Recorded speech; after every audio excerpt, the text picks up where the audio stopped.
Your kitchen backsplash is more than just decor. It protects your wall from oil splashes, water stains, and everyday grime.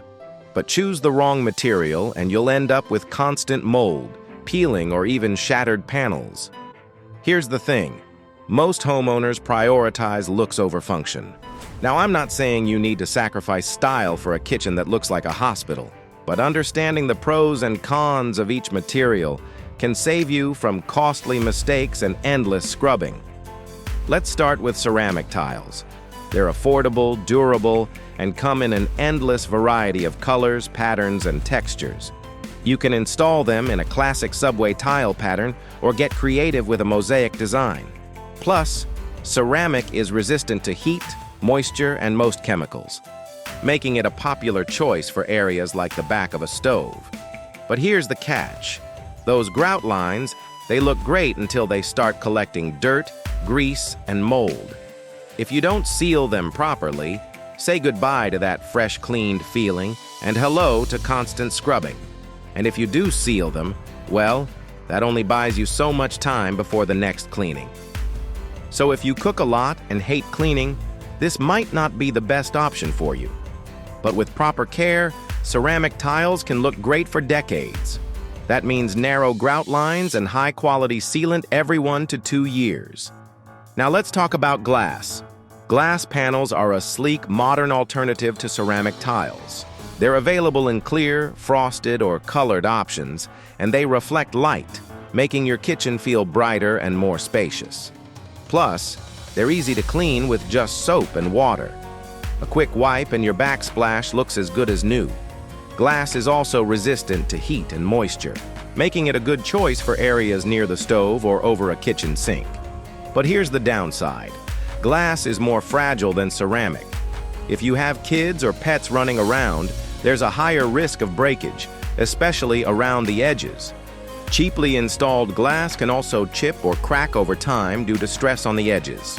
This is because glass expands and contracts at a different rate than the other materials it's attached to. So if you want to go with glass, make sure it's tempered for added durability and use high-quality silicone at the edges to prevent cracking. Finally, acrylic panels, sometimes called plastic laminate. These look similar to glass, offering a smooth, shiny surface in various colors and styles. They're also more affordable and lightweight, making them easier to work with and install. Acrylic is also resistant to moisture, heat, and most chemicals, and it won't crack or break under stress like glass. However, it scratches easily, especially with abrasive cleaners, or if you have a dish brush that's a bit too rough. And while it's resistant to heat, prolonged exposure to high temperatures can cause discoloration. So if you're planning to place your backsplash directly behind the stove, consider using a heat shield. If you're looking for an affordable option for a low-heat area like a kitchen sink or countertop, acrylic could be a great choice. So what's the best option for your kitchen? Well, that depends on how often you cook and clean. High-use kitchens with heavy cooking and frequent messes are best suited for ceramic tiles with narrow grout lines and proper sealant. If you cook a lot, invest in a good range hood to keep the grease and grime to a minimum.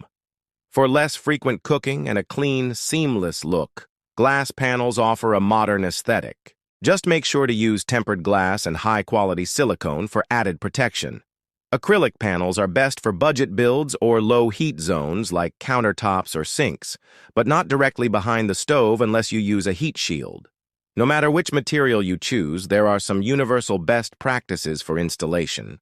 Before installing any backsplash, check your walls for smoothness and use waterproof board or primer underneath. Plan your tile layout to align with kitchen features like outlets and upper cabinets for a seamless finish. In our next video, we'll dive into ceiling fans and exhaust systems. We'll cover when to use them, where to install them, and why most kitchens lack proper airflow. So don't miss out. Follow for more updates, and if you have any questions or comments, feel free to drop them below. Thanks for watching.